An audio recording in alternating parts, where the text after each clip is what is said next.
Hi and hello everyone. तो बच्चों, जैसा कि आपको पता है आज 18 अगस्त है और आज से हमारे एमबीबीएस बीडीएस कोर्स के लिए जो काउंसलिंग के रजिस्ट्रेशन स्टार्ट होने थे वो हो चुके हैं। ठीक है, तो यही इन्फॉर्मेशन मुझे इस वीडियो के माध्यम से देनी है। जैसा कि आप लोगों ने बहुत सारे लोगों ने अभी रजिस्ट्रेशन करवा भी लिया होगा, तो आपने देखा होगा बहुत ही सिंपल तरीके से यहाँ पे रजिस्ट्रेशन हो रहे हैं। कोई भी काउंसलर या XYZ पर्सन की आपको जरूरत नहीं पड़ेगी। तो थोड़ा बहुत वही इन्फॉर्मेशन मैं आपको यहाँ पे देने वाला हूँ। साथ ही साथ आप चॉइस फिलिंग भी कर सकते हैं। मेरी बातों को थोड़ा ध्यान से सुनिएगा। सबसे पहले आप CGDME की वेबसाइट पे जाएंगे, वो आपको पता है cgdme.ac.in पे आपको जाना है। वहां पे आप नीट यूजी काउंसलिंग में जाएंगे, वहां पे फिर सबसे पहले आपको अपना रजिस्ट्रेशन कराना है। तो सबसे पहले आप रजिस्ट्रेशन कराएंगे। रजिस्ट्रेशन में आपको ज्यादा कुछ इन्फॉर्मेशन देनी नहीं है। आपको वहां पे सिर्फ अपना रोल नंबर फिल करना है, एप्लीकेशन नंबर डालना है, डेट ऑफ बर्थ डालनी है, अपना नाम डालना है, मम्मी का नाम डालना है, उसके बाद हो जाएगा। ठीक है, फिर आपको OTP आएगा, आपके मेल ID पे भी आएगा, आपके मोबाइल के नंबर पर भी आएगा। तो किसी एक पर आप उसको वेरीफाई कर लेंगे। उसके बाद आपको बेसिक डिटेल्स डालनी है, कोई भी टफ डिटेल्स नहीं डालनी। यहाँ पे आप कैटेगरी अपनी चेंज कर सकते हो। मैंने बार बार बोला है, कोई दिक्कत नहीं होगी। अगर आपके पास वैलिड सर्टिफिकेट है, अगर आपने ईमानदारी से सर्टिफिकेट बनवाया है, तो आप कैटेगरी को चेंज कर सकते हो। कोई कुछ नहीं पूछने वाला है आपसे, मैं बार बार बोल रहा हूँ। लेकिन हाँ, आपके पास वैलिड सर्टिफिकेट होना चाहिए और वो सही तरीके से बना होना चाहिए। अगर क्रॉस वेरिफिकेशन होता है तो उसमें आप सही पाए जाने चाहिए। अगर होता है, वैसे तो होगा नहीं, लेकिन अगर होता है तो क्रॉस वेरिफिकेशन में सही पाया जाना चाहिए। वहां पे आप कैटेगरी को चेंज कर सकते हैं। बिल्कुल, मैंने कई बार पहले भी बोला है और अभी भी मैं बता रहा हूँ। उसके बाद आपको कुछ नहीं करना है। 12th की इन्फॉर्मेशन डालनी है, 11th के मार्क्स डालने, कुछ भी अपलोड नहीं करना है। लेकिन हाँ, यहाँ पे एक चीज इस बार उन्होंने अपलोड करवाई जा रही है आपसे, वो है आपका चेकबुक या आपका जो भी अकाउंट है, पासबुक है, उसका फ्रंट पेज। उसमें क्या है कि लोग आपसे अकाउंट डिटेल्स ले रहे हैं। वो इसलिए ले रहे हैं कि लास्ट टाइम आपने देखा होगा रिफंड में बहुत सारी दिक्कतें आई थी, तो वो दिक्कतें ना आए इसलिए आपसे एक अच्छा, आप इसमें आप जो अपनी बैंक डिटेल्स डालेंगे उसमें आपको अकाउंट नंबर, अपना नाम, बैंक का नाम, ये सब डालना है। IFSC कोड भी डालना है, ब्रांच नेम भी डालना है और साथ ही साथ आपको चेकबुक का एक मतलब PDF फॉर्म में उसको अपलोड करना है। कैंसल्ड चेक का मतलब ये होता है, उसमें लिखा रहता है कैंसल्ड करके। ठीक है, तो वो नहीं डालना है जैसे आप पेमेंट कर रहे हो। अच्छा हाँ, जैसे आप पेमेंट कर रहे हो वो भी अकाउंट डाल सकते हो, और जो जैसे आप नहीं कर रहे हो, अपने मम्मी का, पापा का, किसी का भी वहां पे अकाउंट डिटेल्स डाल सकते हो। जरूरी नहीं तुम्हें खुद का ही अपना अकाउंट डिटेल्स वहां पे डालना है, बिल्कुल भी कंपलसरी, आप किसी का भी डाल सकते हो। उसमें रिफंड आएगा तो वो आपको पैसा मिल जाना चाहिए। मतलब जिसको आप जानते हो, जो तुम्हारे नॉन पर्सन हो, उसका ही आप वहां पे अकाउंट डिटेल्स को डालेंगे। और यहाँ पे कुछ भी अपलोड नहीं करना है। जैसा कि मैंने पहले भी आपको बताया कि CG की जो काउंसलिंग होती है 85% कोटा के लिए, जो हमारा DME करवाता है, बहुत ही सिंपल तरीके से करवाता है। यहाँ पे जो भी आपका वेरिफिकेशन होता है वो कॉलेज अलॉट होने के बाद ही होता है, उसके पहले कोई वेरिफिकेशन नहीं होता है, कुछ नहीं होता है।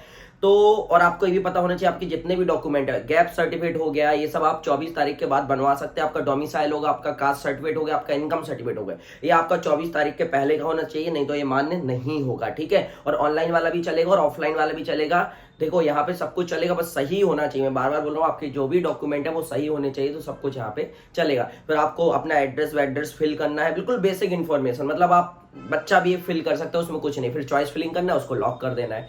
रूल्स एंड रेगुलेशंस क्या है, मैंने पहले भी एक वीडियो बनाया है, उसमें आपको बताया हुआ है। अच्छा, इस वीडियो के डिस्क्रिप्शन में मैं एक लिंक भी डाल दूंगा, वहां पे आप क्लिक करेंगे, उस सीधा आप रजिस्ट्रेशन पेज पे पहुंच जाएंगे। तो आराम से रजिस्ट्रेशन करिए, किसी को 20-25 हजार रुपए, 1 रुपए देने की जरूरत नहीं है। चॉइस फिलिंग क्या होनी चाहिए वो भी मैं आपको बता दूंगा। ठीक है, वो भी मैं शाम तक एक वीडियो बनाऊंगा, उसमें चॉइस फिलिंग बता दूंगा। अपग्रेड अगर आपको करवाना है तो आपको क्या करना होगा, नहीं करवाना है तो क्या करना होगा, सब बातें अपन करेंगे। धीरे धीरे से मैं वीडियोस बनाते रहूंगा। सबसे पहले अभी आप रजिस्ट्रेशन करवा लीजिए और चॉइस फिलिंग कर दीजिए, उसको लॉक कर दीजिए। अगर आपको कोई भी दिक्कत आ रही है इस पूरे प्रोसेस में, तो आप कमेंट कर सकते हैं। कमेंट के माध्यम से मैं आपको वहां पे रिप्लाई दे दूंगा, जिससे कि आपकी प्रॉब्लम सॉल्व हो जाएगी। और अगर नहीं होती तो आप मुझे कॉल भी कर सकते हैं, लेकिन कॉल कम से कम करें, मुझे व्हाट्सएप करें।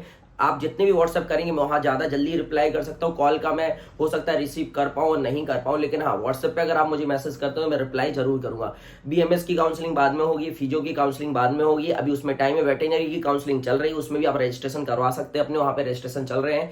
ये जो अपनी MBBS BDS कोर्स के लिए वो पूरी की पूरी काउंसलिंग जो होती है वो ऑनलाइन होती है, सिर्फ आपको एडमिशन लेने वहां जाना होता है। और मैंने लास्ट ईयर भी आपको बताया था कि अगर आपको फर्स्ट राउंड में प्राइवेट कॉलेज मिलता है तो उसमें एडमिशन लेना जरूरी नहीं है। मैं फिर से बोल रहा हूँ, एडमिशन लेना जरूरी नहीं है। इन्होंने अपने अभी जो इन्फॉर्मेशन दी उसमें भी बताया। लेकिन जब आपको कॉलेज मिल जाता है फर्स्ट राउंड में, तो प्राइवेट वाले फिर आपको जबरदस्ती करते नहीं, आपको एडमिशन लेना होगा, ये करना होगा। यहाँ ये कुछ और बोलते हैं, CGDME वाले दोगले चरित्र के लोग हैं ये लोग। CGDME वाले यहाँ कुछ और इन्फॉर्मेशन अपलोड करते हैं और वहां पे जब हम जाते हैं तो वहां पे कुछ और इन्फॉर्मेशन हमको देखने को मिलती है। तो CGDME वालों समझ जाओ भाई, इनको बच्चों को परेशान मत करो। जो भी आपकी इन्फॉर्मेशन, आप कॉलेज तक भी इन्फॉर्मेशन को पहुंचाओ, क्योंकि कॉलेज तो वहां पे बोलता है हमको तो ऐसा कुछ पता ही नहीं है। आपको कॉलेज मिल गया तो आपको एडमिशन लेना कंपलसरी। आपने साफ साफ लिखा है कि अगर आपको गवर्नमेंट मेडिकल कॉलेज मिलता है तो एडमिशन लेना कंपलसरी है। बाकी आपको गवर्नमेंट डेंटल कॉलेज मिलता है, प्राइवेट मेडिकल कॉलेज मिलता है या प्राइवेट डेंटल कॉलेज मिलता है तो उसमें एडमिशन लेना कंपलसरी नहीं है। लेकिन हाँ, स्कूटनी कराना कंपलसरी है, मतलब डॉक्यूमेंट वेरिफिकेशन कराना। इसलिए बच्चों मैं आपको ये बोलूंगा कि अगर आप कट ऑफ देखना चाहते हैं कि जैसे आपको 565 570 नंबर और आप एक कट ऑफ देखना चाहते हैं कि भाई कट ऑफ क्या जा रहा है गवर्नमेंट का, उस हिसाब से हम प्राइवेट लेंगे, तो आप फर्स्ट राउंड में प्राइवेट कॉलेज को फिल मत कीजिए, आप सिर्फ और सिर्फ गवर्नमेंट कॉलेज को फिल कीजिए। लेकिन हाँ, अभी आपको एक ऑप्शन आएगा टाइप ऑफ कॉलेज में, तो आपको वहां पे बोथ करना है, प्राइवेट भी करना है और गवर्नमेंट भी करना है। अगर आप यहाँ पे अभी गवर्नमेंट करेंगे तो बाद में उसको प्राइवेट नहीं कर पाएंगे और फिर आप सेकंड राउंड में अपने प्राइवेट कॉलेज को फिल नहीं कर पाएंगे। तो इस चीज का खासकर ध्यान रखिए कि अभी टाइप ऑफ कॉलेज में आपको दोनों करना है। अगर आप प्राइवेट में भी जाना चाहते हैं,